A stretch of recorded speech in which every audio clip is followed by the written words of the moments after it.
Sir ഇപ്പം Christmas പരീക്ഷ വരാനിരിക്കുകയാണ്. തൊട്ടടുത്ത് തന്നെ ആനുവൽ എക്സാം നടക്കുന്നത്. അത് ചുരുക്കി പറഞ്ഞപ്പോൾ ഒരു പരീക്ഷ ചൂടിന്റെ സമയമാണ്.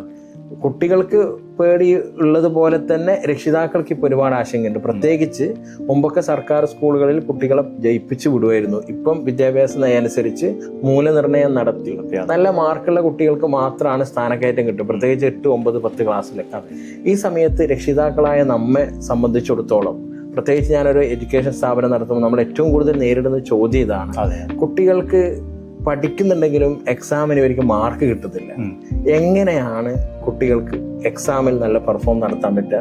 ഇത്രയും കാലത്തെ വിദ്യാഭ്യാസ മേഖലയിൽ എക്സ്പീരിയൻസ് വെച്ച് സാറിന് അതൊന്ന് പറഞ്ഞു തന്നാൽ വളരെ ഉപകാരമായിരിക്കും. ഓക്കെ, അതായത് ഇപ്പൊ കുട്ടികളെ സംബന്ധിച്ചിടത്തോളം ചെയിൻ ഓഫ് എക്സാം, ചില സ്കൂളുകളിലൊക്കെ സീരീസ് എക്സാം എന്നൊക്കെ പറയും, ചെയിൻ എക്സാം എന്നൊക്കെ പറയും.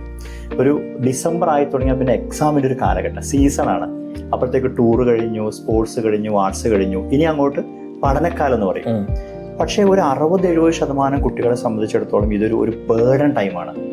അവര് ബുക്ക് എടുക്കും, പഠിക്കാനിരിക്കും, പക്ഷെ കോൺസെൻട്രേറ്റ് ചെയ്യാൻ പറ്റില്ല.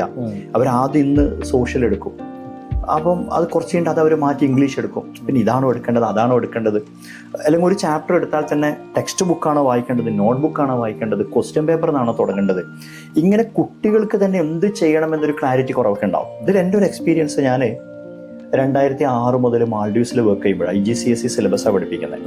അവിടെ സിലബസ് മാത്രമേ നമുക്ക് തരുള്ളൂ, ടെക്സ്റ്റ് ബുക്കേ ഇല്ല. ടെക്സ്റ്റ് ബുക്ക് നമ്മൾ മെറ്റീരിയൽ ഉണ്ടാക്കുക ചെയ്യാം. അവിടെ നമ്മൾ പഠനം അല്ലെങ്കിൽ പഠിപ്പിക്കൽ തുടങ്ങുന്നത് ക്വസ്റ്റ്യൻ പേപ്പറിൽ നിന്നാണ്. നമുക്ക് കിട്ടുന്ന നിർദ്ദേശം തന്നെ കഴിഞ്ഞ ഒരു 5 വർഷത്തെ ക്വസ്റ്റ്യൻ പേപ്പർ നിർബന്ധമായി നിങ്ങൾ കുട്ടിക്ക് കൊടുക്കണം. എന്നിട്ട് ആ ക്വസ്റ്റ്യൻസ്, അതിൻ്റെ പാറ്റേൺ, അതിൻ്റെ മാർക്സ്, ഓരോ ക്വസ്റ്റ്യനും എത്ര മാർക്കാണ്, അത്രയും മാർക്ക് കിട്ടാൻ എത്ര എഴുതണം, ഇങ്ങനെ ഒരു എക്സാം ഓറിയന്റഡ് ആയിട്ട് അത് ആ ഒരു ജേണി, ആ ഒരു പ്രോസസ്സിലൂടെ കുട്ടി കടന്നു പോകുമ്പോഴേക്ക് എക്സാമിന് പോകുന്ന കുട്ടിക്ക് കൃത്യമായിട്ട് അറിയാം ബയോളജി അല്ലെങ്കിൽ ഫിസിക്സ് അല്ലെങ്കിൽ സോഷ്യൽ സയൻസ് 27 ചോദ്യം ഉണ്ടാവുക. ആദ്യത്തെ 9 എണ്ണം അല്ലെങ്കിൽ ആദ്യത്തെ 7 എണ്ണം ഇത്ര മാർക്കിൻ്റെത്, അത് ഇന്ന ചാപ്റ്റർ എന്നൊക്കെ വരാൻ സാധ്യതയുള്ളൂ. നല്ല ക്ലാരിറ്റി കിട്ടും കുട്ടിക്ക്. ആ ക്ലാരിറ്റി വരുമ്പോൾ തന്നെ കുട്ടിക്ക് പഠിക്കാൻ താല്പര്യം വരും. അവർക്ക് ഈ ആങ്സൈറ്റി പ്രശ്നമൊന്നും ഉണ്ടാവില്ല, സ്ട്രെസ് ഒന്നും ഉണ്ടാവില്ല, മടി ഉണ്ടാവില്ല. മാത്രമല്ല അപ്പോൾ അവിടെ ഒരു പ്രോപ്പർ പ്രിപ്പറേഷൻ വരും. അവിടെ ഈ ഒരു പ്രോപ്പർ പ്രിപ്പറേഷൻ വരുന്ന കുട്ടിയെ സംബന്ധിച്ചിടത്തോളം മറവി എന്ന് പറഞ്ഞ പ്രശ്നമേ വരില്ല, എക്സാം പേടി ഉണ്ടാവില്ല. ഈ ചില കുട്ടികൾക്കൊക്കെ എക്സാമിന് പോകുമ്പോൾ കൈയൊക്കെ വിയർക്കും, അന്ന് രാവിലെ വാഷ്റൂമിൽ പോകൂല, ഭക്ഷണം കഴിക്കൂല, തലേന്ന് ഉറക്കം ഡിസ്റ്റർബ്ഡ് ആയിട്ടുണ്ടാവും. ഇങ്ങനെ ഒരുപാട് പ്രശ്നങ്ങളുണ്ട്. ഈ പ്രോപ്പർ പ്രിപ്പറേഷൻ, ഇതിൻ്റെ ഒരു പ്രോസസ്സിലൂടെ, ഒരു ജേണിയിലൂടെ ഒരു കുട്ടി കടന്നു പോവുകയാണെങ്കിൽ എക്സാം ഓറിയന്റഡ് ആയിട്ട് എഴുതി പഠിപ്പിക്കുക. ചോദ്യങ്ങളും അതിൻ്റെ ഉത്തരം വായിച്ച് പഠിക്കുമ്പോൾ നമ്മുടെ മൈൻഡിലൂടെ കയറിയങ്ങ് ഇറങ്ങുക ചെയ്യുക. എഴുതി പഠിക്കുക. ചില ഉത്തരങ്ങളൊക്കെ 1 പ്രാവശ്യം, 2 പ്രാവശ്യം, 3 പ്രാവശ്യം എഴുതി പഠിച്ചു. സാറ് പറയുന്നത് പരീക്ഷയ്ക്ക് വായിച്ച് പഠിക്കുന്നതിനേക്കാളും പ്രാധാന്യം എഴുതി പഠിക്കുന്നത്. തീർച്ചയായിട്ടും. അതായത് ഒരു ചെറിയ ശതമാനം കുട്ടികൾക്ക് ഒരു വായന മതി.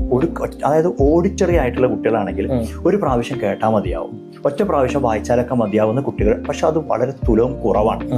ഒരു വലിയൊരു പെർസെൻറ്റേജ് ഓഫ് സ്റ്റുഡൻസിനെ സംബന്ധിച്ചിടത്തോളം അവർ വായിച്ചതിന് ശേഷം അവരുടെ ടെക്സ്റ്റ് ബുക്ക്, നോട്ട്ബുക്കൊക്കെ മടക്കി വെച്ചിട്ട് ഒരു റഫ് പേപ്പർ എടുത്തിട്ട് ആ ഉത്തരം കിട്ടുന്നുണ്ടോ നോക്കുക, എഴുതി നോക്കുക. രക്ഷിതാക്കളായ അധ്യാപകരായ നാം ഏറ്റവും കൂടുതൽ ശ്രദ്ധിക്കേണ്ടത് ഇവരെ എത്ര അധികം തവണ എഴുതിപ്പിച്ച് പ്രാക്ടീസ് ചെയ്യിപ്പിക്കാൻ പറ്റും.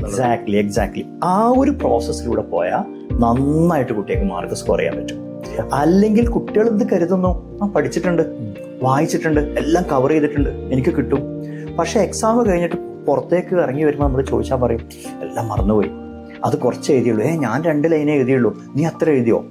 ഈ ഒരു പ്രോബ്ലം ഒക്കെ വരുന്നത് എഴുതി. അതായത് കുട്ടികൾ എക്സാമിനെ ഇമാജിൻ ചെയ്ത് എഴുതണം. ഓരോ ചോദ്യവും എക്സാമിന് വന്നാൽ എങ്ങനെ എഴുതുന്നു എന്ന് ഇമാജിൻ ചെയ്ത് എഴുതുന്ന ഒരു പ്രോസസ്സ്, അതിൻ്റെ ഒരു ട്രെയിനിങ് ആണ് നമ്മൾ കൊടുക്കുന്നെങ്കിൽ നല്ല ശതമാനം മാർക്ക് കുട്ടികളിൽ കൂടും. ഓക്കെ.